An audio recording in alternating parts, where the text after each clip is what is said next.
Welcome to another episode of the Daring to Transcend podcast. Today we're going to dive into the world of IT and Texas as we travel to meet Vanda Davis. So stay tuned.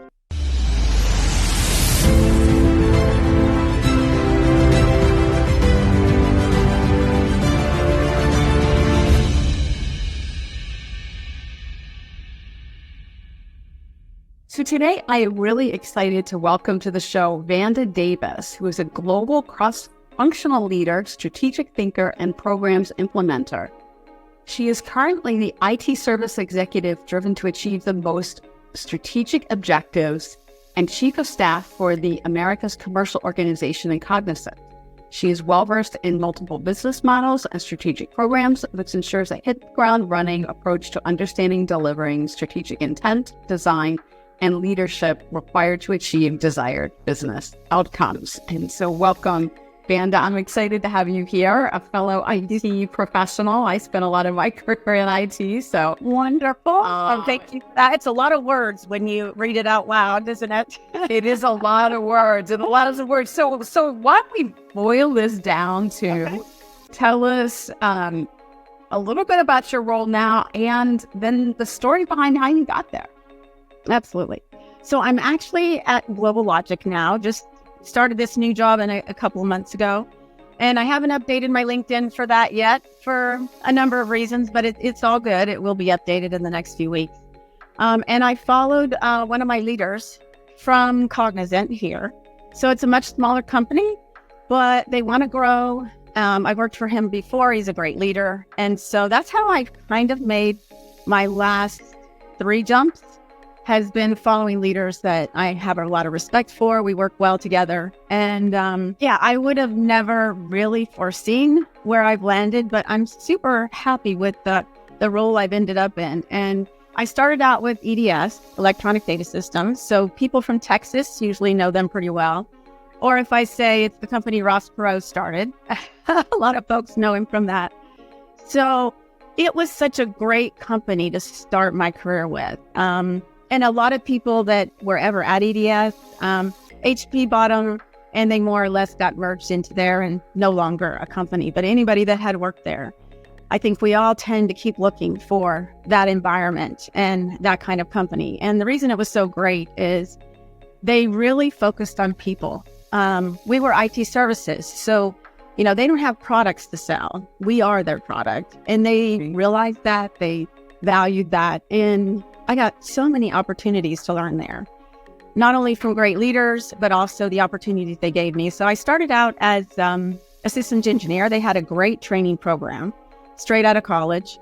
And then they put you right smack dab in the middle of lots of different companies. I started out with working for Department of Defense, which is kind of funny since I have a military background. I could relate to that. Moved up through systems engineering, senior systems analyst. I knew I wasn't meant to be a techie behind a cubicle. I'm definitely a people person. So very quickly, I moved into project management, then account management, and then running big transformations for EDS. Ended up getting an expat opportunity to go to the UK. It was a great opportunity for 4 years. It started out as a 2-year assignment. It ended up as 4. But I got to work with one of our largest accounts. It was $1 billion account. Actually ended up helping sell a whole transformation for that. And then it's unusual to help sell it and then also go on to help implement it and execute it. Yeah. So that's why it went from 2 to 4 years. Such a great opportunity to get an international flavor, learn the cultures, even though they speak English, sort of. Yeah, and actually, depending on where you are in England, yes, it can be quite challenging to get the idioms. Although we always laugh because, the U.S. has, similar diversity of accents and words that we use. So it's probably as challenging for any of them to come here, but you add Scotland and Ireland to the mix, and then you really get so flavored. But by the time I left, I love the accents I could definitely get all the meanings out of it, and it was a lot of fun. And from EDS, I kind of transitioned from delivery and the technology more into sales and more sales support. And so I got back to EDS, did another sales role. My first leader that I ended up following was there.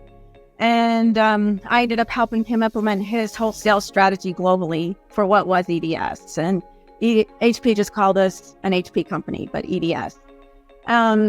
From there, I had a great opportunity to do something new, and that was with a startup company with someone I had worked before, had a lot of respect for her, and did a startup company for 5 years. I pretty much say I barely survived it. I was going to say that is a completely different animal of it in itself. So I'm just going to stop you for 1 minute and it'll just, pull this apart, because clearly you went to school for something very technical, right? I did. I got a computer science, system science, which is more like a business computer science degree. Right. So you get a computer science degree. You start at the technology trail. Yeah. You branch out of that because you're a people person, which is always an advantage to have both the technology and the people skills. I mean, that's such a valuable concept. Yes. So then you're moving into implementation, which I've done a lot of implementations. That in itself is a very challenging. Yeah. Oh yeah, it is. Absolutely. Yeah. And then the sales. So how did that feel to move into that sales kind of situation? It was a slow transition that started, way early in my career at EDS.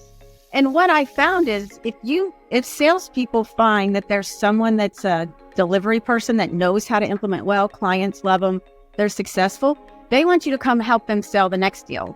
Yep. And usually, clients love people that have done it, because salespeople, they say, oh, you're going to tell me whatever I want to hear. But someone that's, kind of been there, done it. And then and I was always pretty transparent with all the clients I worked with, whether they were mine or future ones. So transparent, they feel like it's real. So I started helping with sales, and then gradually ended up helping more with sales. And then when the new leader came in, he was the chief sales officer for the part of EDS that had been HP at that point.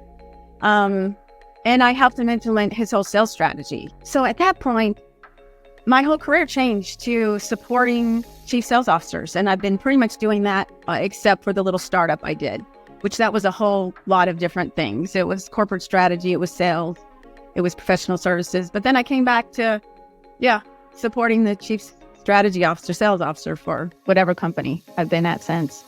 Yeah, well, a startup, everybody has to wear a lot of different hats. So, I mean, it's a great experience, because you get exposed to a lot of different things. And I'm sure that only has enhanced your skills supporting sales officer at this point. Yeah, I was a bit naive, because I thought going from a big company to a small company, it'd be a piece of cake, right? How hard can it be? It was going from, $20 billion EDS part to, they were under $1 million at that point. But it's really tough, because you have to do everything with a small amount of people. And it was do it on yesterday. And exactly. And change the vision every year. That was one thing that was new to me. With a startup, you kind of evolve, right? And you're in the process, and you start at one point, and then your evolution. I mean, all companies evolve, either that or they die. Or but they die. A startup, the evolution is rapid. It's very rapid. Yeah, and I was so impressed that our CEO could just change on a dime, and the whole company followed him. I mean, so it was a great learning experience, a lot of different roles, learning kind of how business can operate in a smaller company. So I would recommend it. There are people that love startups, and a bunch of people there just do one after the other. That wasn't my thing, but it was a great experience, and I did learn a lot. Yeah, no, and I think not everybody's cut out to be a startup, because the pace there is super fast, nonstop, lot of hours, but it can be obviously tremendously rewarding. Yeah, but certainly a great experience. So I love how you sort of took that time out and got that depth of experience that I'm sure really helps you with what you're doing now. Oh, absolutely. Absolutely. And I was lucky that we went from small to large to public to got bought. So it was like the dream startup, so I'm sure my experience is unique in that one startup and it worked. So I learned a lot. Yeah. And have taken that with me. So from there, I followed the boss from HP to Cognizant.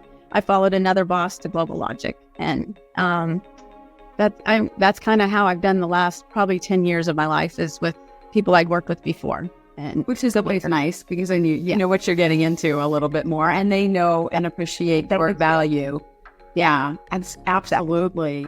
So on the things that you learned at the startup, what's one big takeaway that you're bringing forward? I've always been a change agent, and I've always helped companies drive change, but usually, it's kind of on a smaller scale. What that did for me is to learn to pivot fast and furious and not hold on to some things that I would find myself holding on to in some of the bigger companies, and even there at the smaller company. But I learned you can't really do that. You got to go where the company needs to go to be successful. And that's why, EDS isn't here today. And a lot of the companies, that I've popped through, or other companies that were here 20, 30 years ago aren't here today. So I appreciate that a lot more, and am able to kind of change on a dime a lot easier than I used to be. Yeah, and I think you hit on a really important point with, yes, it's changing on a dime, but the letting go piece, letting go of stuff that's not working, or that seems like it should be, or seems like it's really important. And we often forget that in pivoting. Yes, we want to shift and move in a new direction. Bring it with us. But if we bring all this stuff, if we bring all the crap along, it's going to slow us down. It's going to dilute our effectiveness going forward. I mean, it doesn't mean that one of my favorite sayings always is, don't throw the baby out with the bathwater, right? Yeah, no, you don't want to leave the good stuff behind. Right. But it's amazing how little stuff you actually really need to bring with you.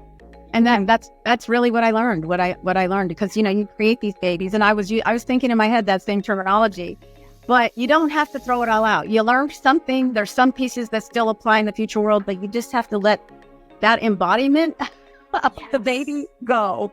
And that when you're really proud of what you do and you put a lot of passion into it, sometimes it can be hard to let go of that. But I've learned you really have to keep moving forward.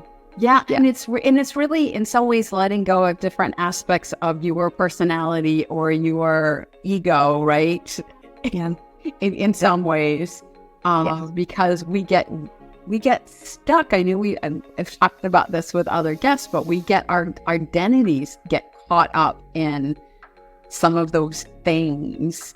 And roles and ways of doing things, and they aren't really who we are as human beings, but we create it's identity around them. You can kind of know that up here that they're not who you are, but in here, in a way, it feels like that is who you are. Exactly. So trying to let go of that a little bit and start thinking about how you can take it forward. So that's a big lesson, and I probably learned that a little before the startup, but the startup, it was like, bam, it's right there, and I had to learn it or leave, honestly. Yeah, I mean, it's kind of it's in your face at that point. Yeah, totally in your face. Totally in your face.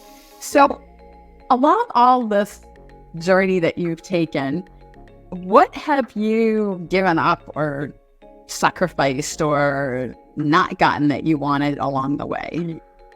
Very interesting. So early on in my career, I never had a vision to be for title, a certain title and whatnot, and so I never really worried about that in my path forward until recently. Now, I'm getting a little towards the end of the career, and I sort of want to end it a certain way. So I've realized that's become more important to me, and starting to address some of that a little bit. But as far as what I give up, like with any job, you put your passion and your heart into, and time, time with family along the way, free time, a little less stress in my life, probably. That always comes up, doesn't it? A little less stress probably over the year. But, I did keep a good balance because I was only willing to give up so much around family. So there are some opportunities for that next level, that next title that I did give up because I wanted a certain balance, and I don't regret any of that, honestly. It was the right choices for me, and I'm pretty pleased with where I've landed at the end of the day. Yeah. Well, obviously you've created a great deal of success for yourself. How does that success that you've created now translate into what you want your future to look like? Very interesting. Yeah. So, I am coming towards the end of kind of what I do for IT services. I've got a good 5-6 years probably into this, but I'm kind of want to take these skills of leadership and transformation and creating new things and run some kind of business of our own with me and my husband. It's kind of, retirement part 1, run that.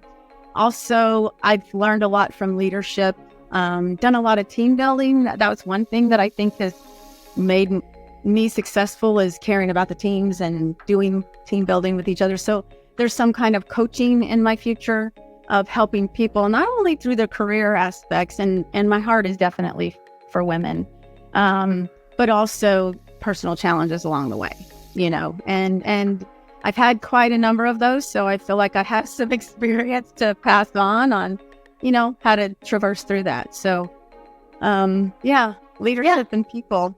And we all do. And I think that's such an important aspect of leadership, is recognizing that people are having personal challenges along the way, whether it's having compassion for ourselves and giving ourselves space, or giving other people space. So I love that you want to, help people, that, because, I'm a coach too. So, I coach women leaders, and it's never just about the job.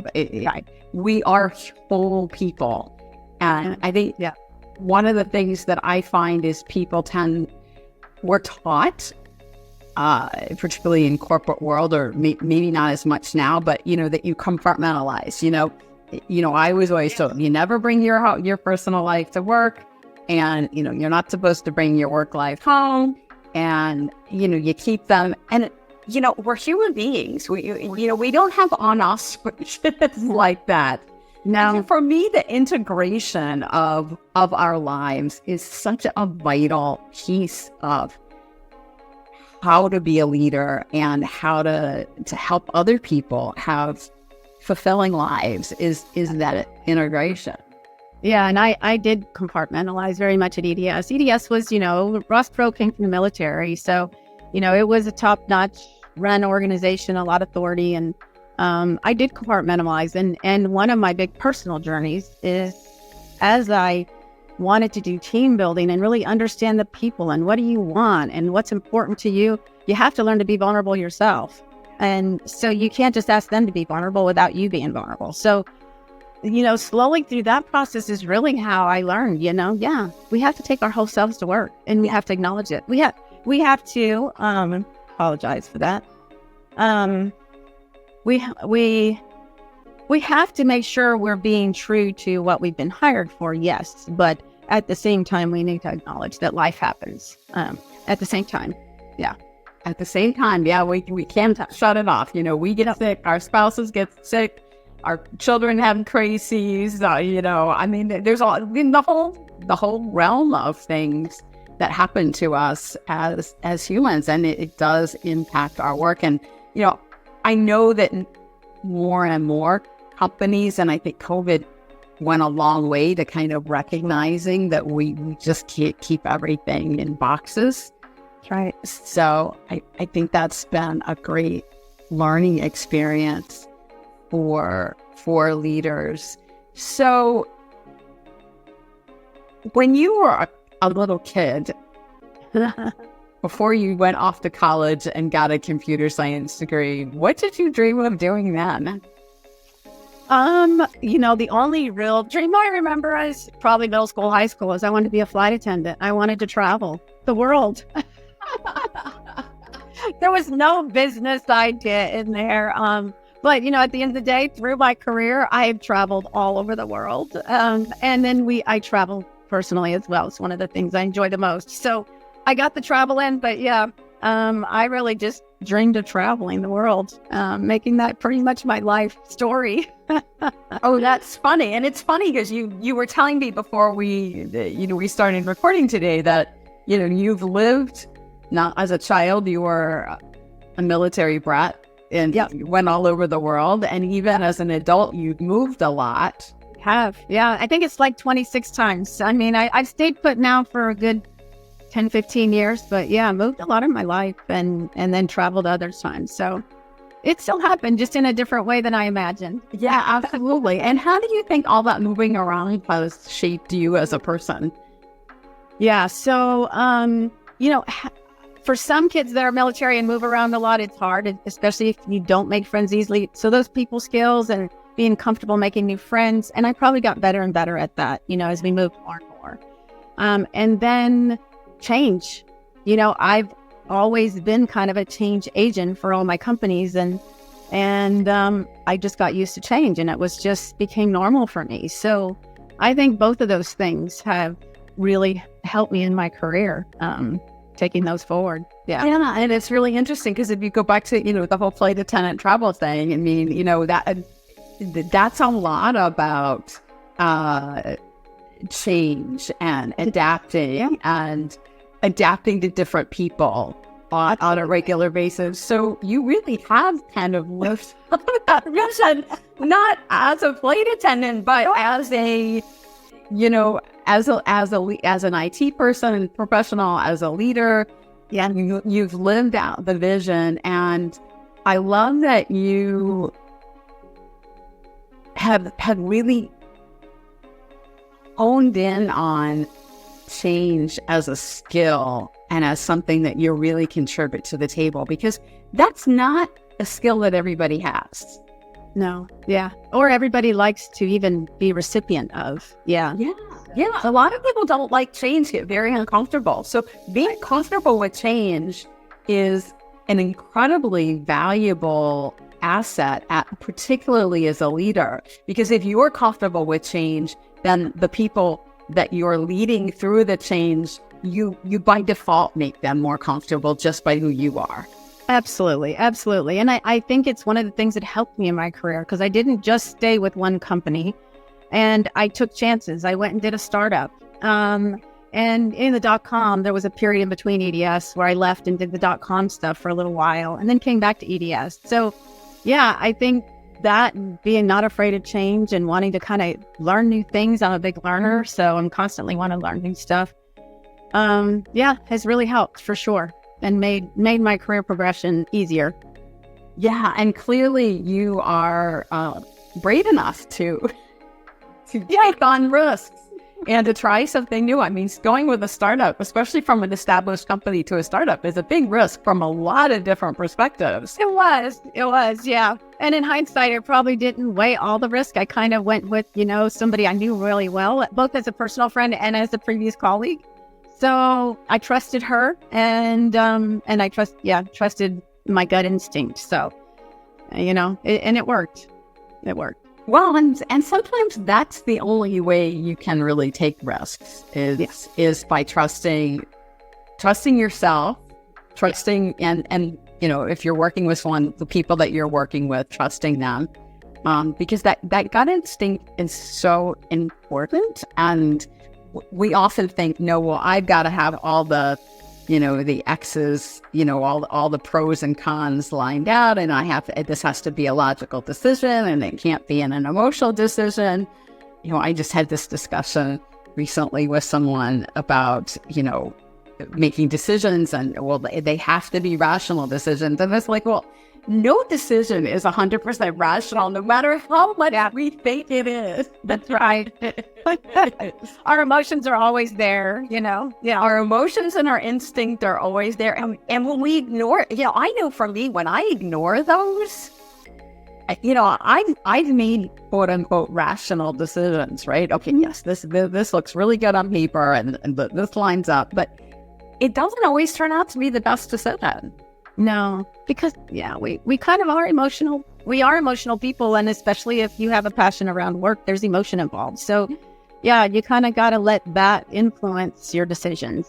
And our instincts, because our intuition often takes the best of everything. Our knowledge, our rational knowledge and our emotional knowledge and our experience and our shared experiences, and all of those can go into, or that gut feeling, that gut thing, like, yeah, this is the right thing to do right now. That's right. Yeah, exactly. Yeah. And we often ignore those at our peril. So, good for you. I mean, I love that you have taken those risks, that you put yourself out there, tried something new. It's what you need to do when you're daring to transcend, right? And I don't use it, and I don't even use that phrase in my podcast all that often, but yours that just seems to fit this particular conversation. Yeah, the startup and then going to a new country. I mean, yeah, the new country was it was an adventure too, right? And it was part of my whole travel passion. Let's not just travel there, let's go live there. So, yeah, I like that. Yeah. And I love how you've taken that love and woven it into your career in a different way. Because a lot of people think, okay, well, this is my passion, and I have to do my passion, and it has to look this way.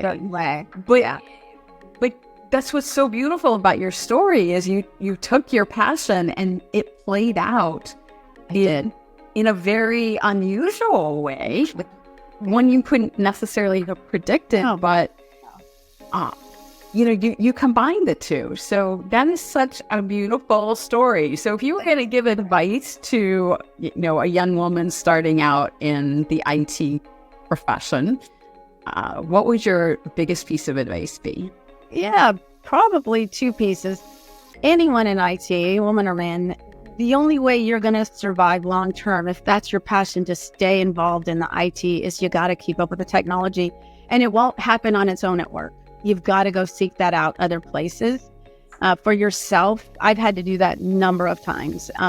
You've got to stay up with the technology. I mean, the last 30 years have been crazy, the different technology, different jumps we've made. So you got to keep up with the technology. And the other one is, my advice just from my experience is, don't box yourself in. I mean, I would have never even thought of being a chief of staff or a sales executive, but it's such a perfect role for me. It brings so much, you have to have experience in so many different areas. I love variety. I love challenges. So it's just turned out to be the best job, but I never had a target for that role. So don't put yourself in a box.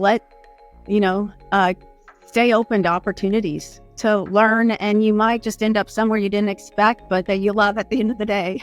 Yeah, and that is both of those are fantastic pieces of advice, because keeping up with technology, no matter what your career is these days, is really important.